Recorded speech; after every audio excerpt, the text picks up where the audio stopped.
All right, guys, it is, I believe it's day 7. So we are in Vegas, got into Vegas. Well, we've been in Vegas for a couple days, but everybody else got into Vegas sometime yesterday afternoon, evening.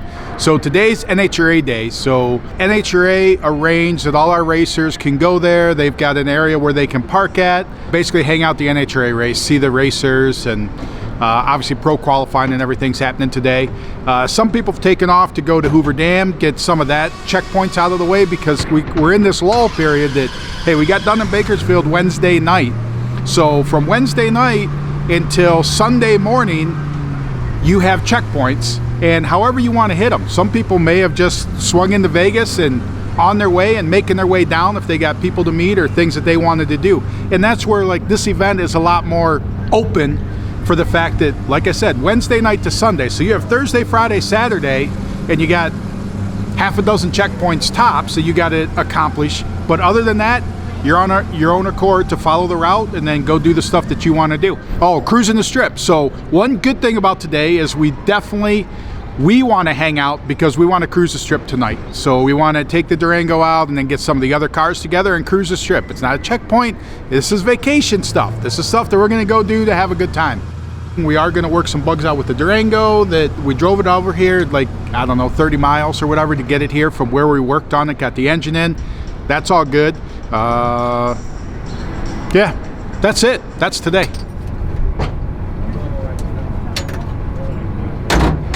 Pulling another third member out. We've eaten 2 now, so this will be 3. We don't know why, but for some reason it's eating third members. I don't know, we found one here in Vegas and I bought it last night, so. Shit. Craigslist for the win.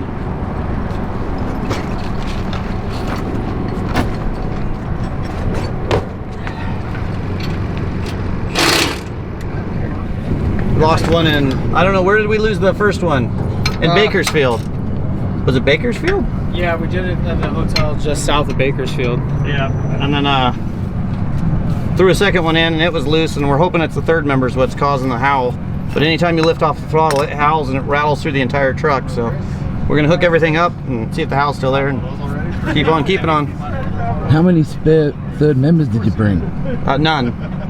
These are all Craigslist finds, and I borrowed one from my buddy Joe, so it's happening, but it's been expensive.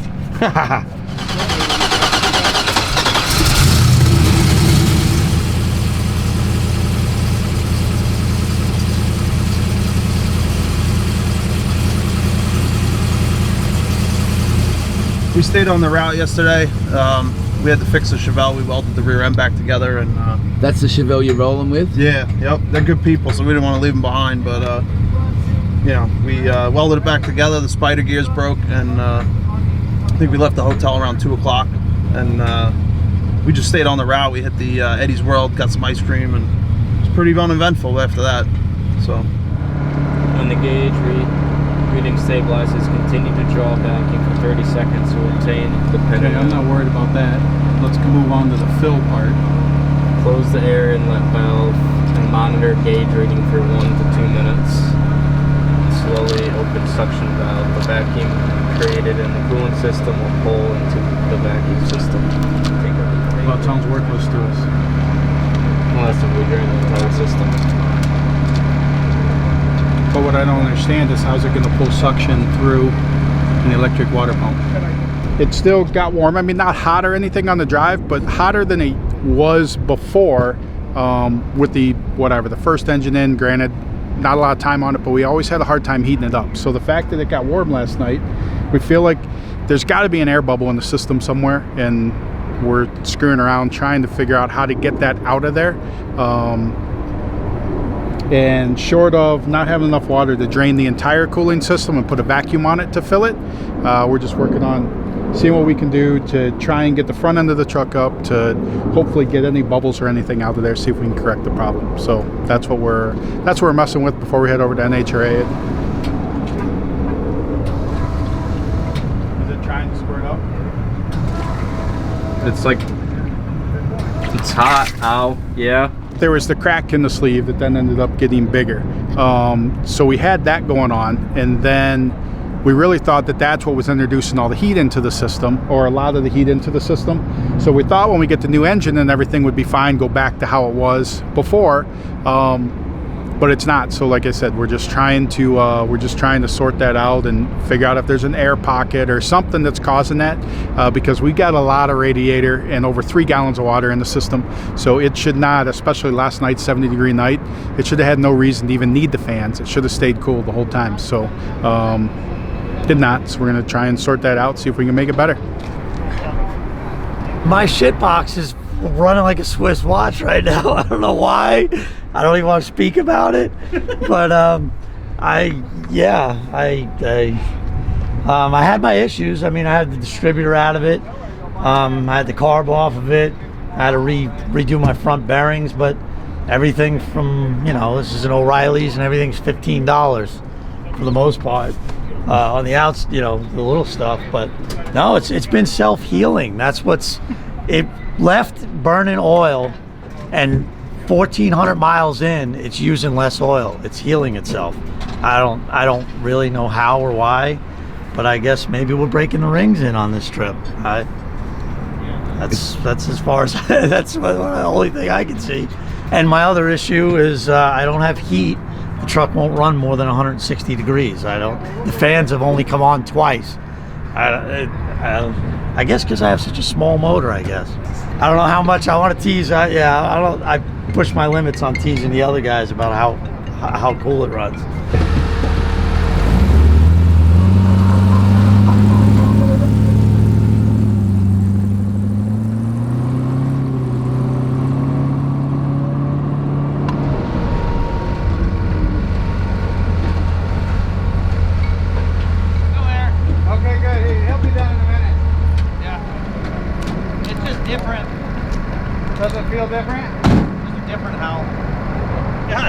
Different now, so who knows? Hopefully it's something we can figure out, but if in case, we drove it 300 miles with it, Alan. You just have to go downhill with your foot full on the brake and a little bit on the gas. The closer we get to home, the less distance they got to travel to rescue us. Right, there you go. No, don't say that. We're gonna make it to the last check. Yeah, so We'll make it if we have to call in a helicopter and have them bring us parts. Yeah. We got a couple good air bubbles out. We don't know if those were the secret air bubbles or just air bubbles.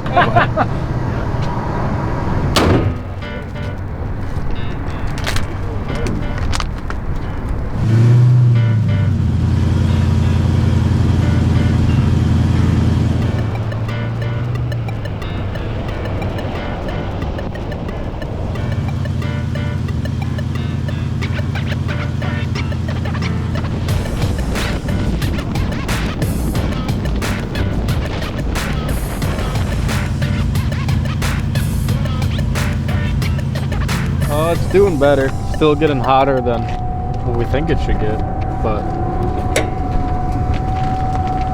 Is this one running? Yeah.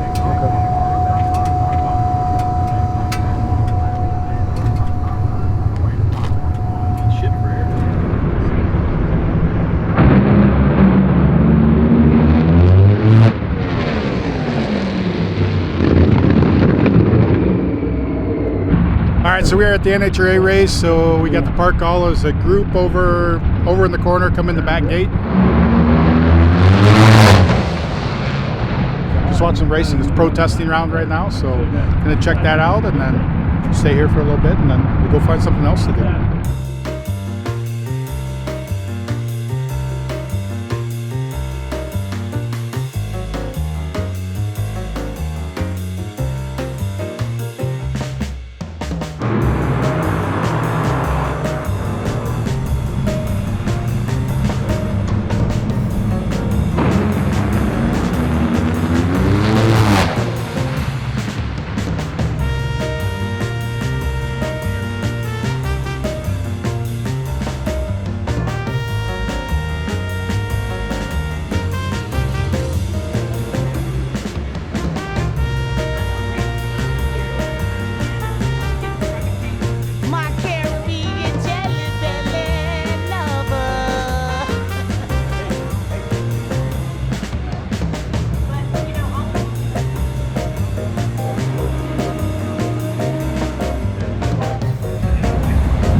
this is our custom built rotisserie, custom fabricated to our specs. We got the idea from South America. They do these on a smaller scale down there, but we had to Americanize it and make it a little bigger and better. And this is what you see. For Levy Motorsports, we do it for all of our NASCAR and NHRA events. It has 24 baskets. We can do beef ribs, pork bellies, brisket, pork butts, anything on there. It's nice and slow. So these have been on since 6 this morning. We'll pull them about 2 or 3 this afternoon, finish them in our smoker, and it's ready to go. Beautiful meat. All right, we're gonna go visit with my buddy Clay. So he's here running the NHRA race, and we're just hanging out, having a good time.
racetrack, and a guy that has done it as well, drove all over the racetrack, showed up.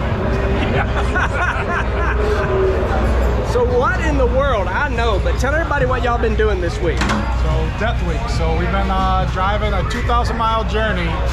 We started in Phoenix, San Diego, LA, north of LA, like Santa Barbara, through Sequoia Forest and Death Valley last night. Well, I missed 2 days because we were busy putting a motor in the Durango, but yeah, so still, this is only like day 7. We still have like 3 more days left before this thing's over. We still got Grand Canyon and Hoover Dam and Lake, or what the hell, Lake Havasu. Awesome. Before we make it back to Phoenix. I love the Durango, and if y'all don't follow Tom Bailey, go check it out.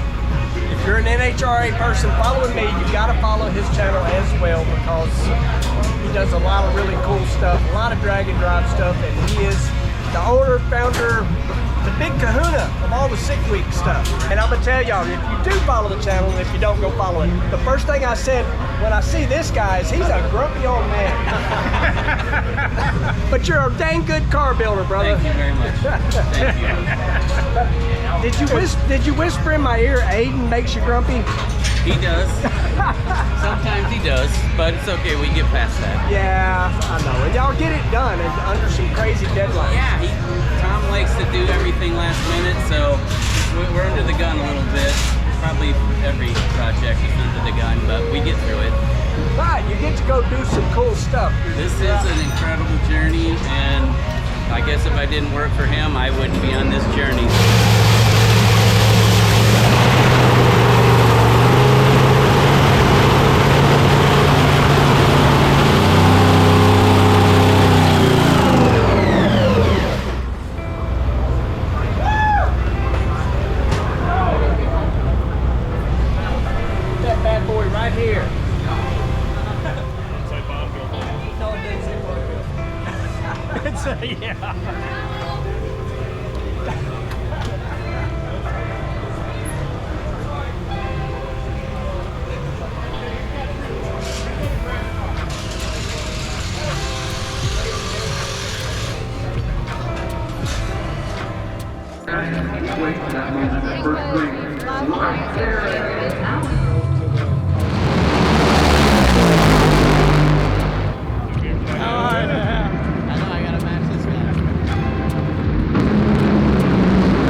I saw the sticker fly off and got stuck in the scoop, and then the supercharger blew up.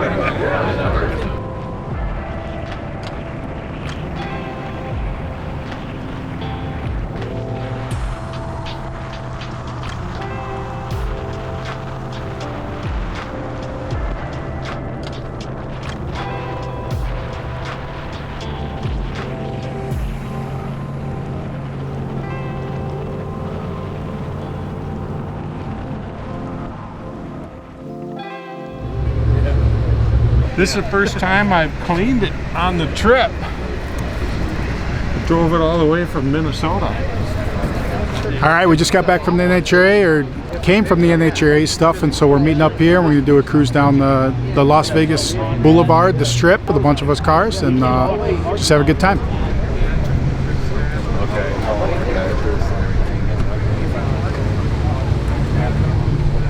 How's it going, AJ? Still hanging in there? Still doing it, man. Why? Yeah, why? This is fun, right? This is fun. We're enjoying ourselves, right? So far, right? Yeah, exactly. We'll get us thinking he died.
No, cruise down the Strip was fine. So we cruised down there. Oh, I got some video to airdrop to you. But and then Chris needed to fix his trailer, so we arranged this like this morning. Came out here. Steve Welderup was nice enough to let us use his garage yet again. Here we go. Late at night. And then he's laying a nice Canadian weld on late at night at 7. Oh, it ain't nice. So, but he's laying a Canadian dime on there. This is my hood. You should have been able to lay some nice beads in there, buddy. He's got some cracks in there that he not only has to go to Phoenix though, he's got to take this thing all the way back to Canada. So therefore he's trying to make it live on the 2,000-mile trip back to his homeland across the border. So we call that a day. Tomorrow we got to drive back to Phoenix and then wrap this thing up on Sunday. So we're on day 12. 2 more days left. We'll be done. See, I was letting it run.